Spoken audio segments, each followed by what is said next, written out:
Ezinezkoa da aldatzea beti berdina egiten bada. Ezin gara aldaketetara moldatu aurrera pausurik ematen ez badugu. Gaur gure enpresetako beharrak aldatu dira. Profesional ona ez da ezagutza duena, baizik eta ezagutza hori irtenbide efizienteak emateko erabiltzen dakiena. Gizarte aurreratu batek pertsona eta profesional azkarrak behar ditu. Honelako eszenatokian, ezinbestekoa da irakaskuntza metodologiak ere aldatzea.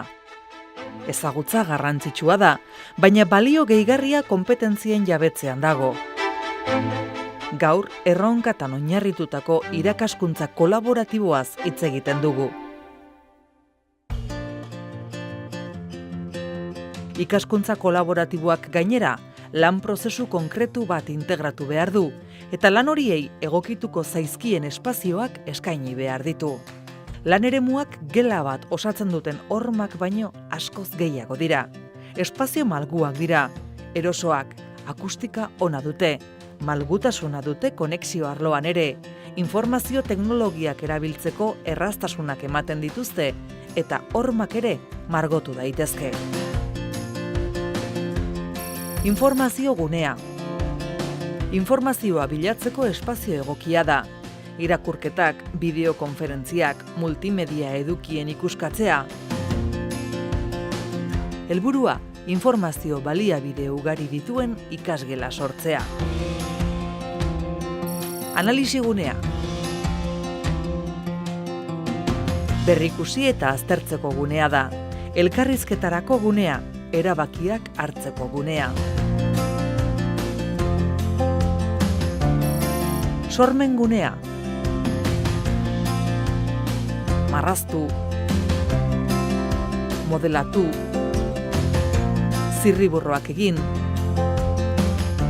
maketak. Espazio honek ideien sormenerako egokia izan behar du. Eraikitzeko gunea. Sortutako ideiak prototipatzeko gunea da.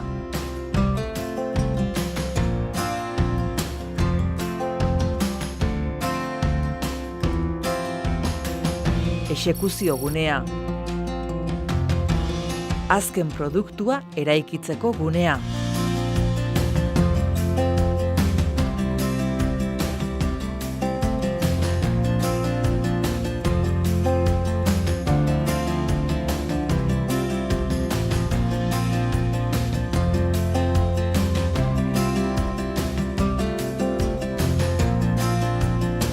Atseden gunea. Gainontzeko espazio guztiak bezain garrantzitsua da. Gune lasaia da. Ikasleari, ari den laneko egoera emozionaletik deskonektatzeko aukera eman behar dio. Ondoren, berriz ere lanera egoera emozional egokian itzul dadin. Gune hauen erabilerarekin, erronka aztertua ahal izango dugu. Informazio guztia ulertu, interpretatu eta sintetizatu, eta sortutako ezagutza transmititu. Adostasunez, irtenbidea erabaki eta epaitzeko.